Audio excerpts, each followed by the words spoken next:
Le Popo Carnaval à 40 ans. Le lancement officiel de ces noces d'émeraude a été fait ce jeudi 6 février 2020 à Bonois au parc Amplusouet. L'événement est prévu pour se dérouler du 13 au 26 avril 2020 à Bonois. Après 4 décennies, les organisateurs ont placé cette édition sous le thème Popo Carnaval de Bonois, 40 éditions au service du développement culturel et touristique dans une Côte d'Ivoire unie. L'objectif de l'événement, selon M. Kakoupol, commissaire général du Popo Carnaval, est d'offrir une plateforme de rencontre, d'échange et de brassage des peuples dans leur diversité, de valoriser et promouvoir le riche patrimoine des arts et de la culture ivoirienne en général et des Abourés en particulier, et enfin de contribuer culturellement et économiquement au leadership de la Côte d'Ivoire en Afrique subsaharienne. Cette 40e édition qui constitue pour le peuple abouré une édition spéciale est un véritable défi à relever, a expliqué le commissaire général.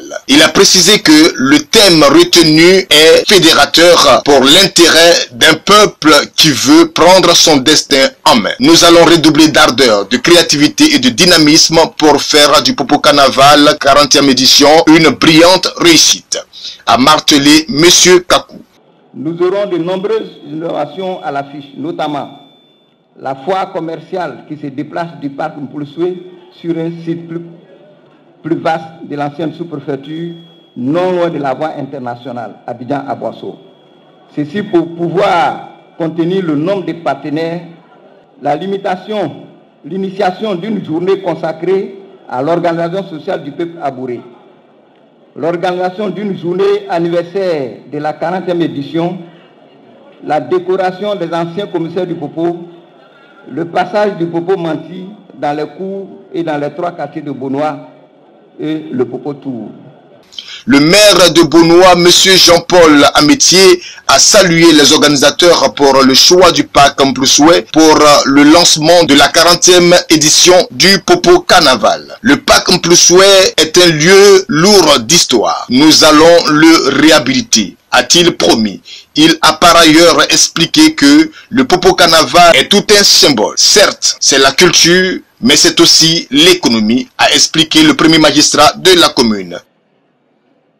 Je suis heureux et dans les propos du commissaire, une de ses doléances était qu'il puisse avoir un soutien plus appuyé de nos dirigeants. Parce que le Popo, c'est quand même le plus ancien carnaval de Côte d'Ivoire. Nous allons fêter la 40e édition.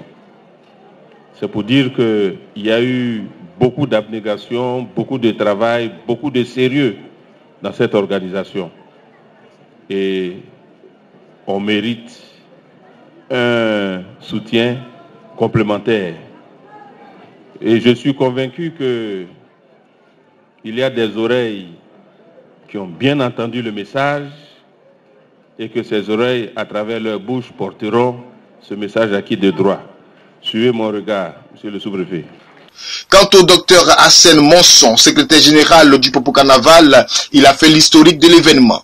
Présentant la ville de Bonois, il a dit que la ville est peuplée de près de 69 000 habitants selon le recensement de 2014. Il faut dire que cette cérémonie de lancement a été meublée par des prestations d'artistes, de danse traditionnelle et de défilés d'avant-goût.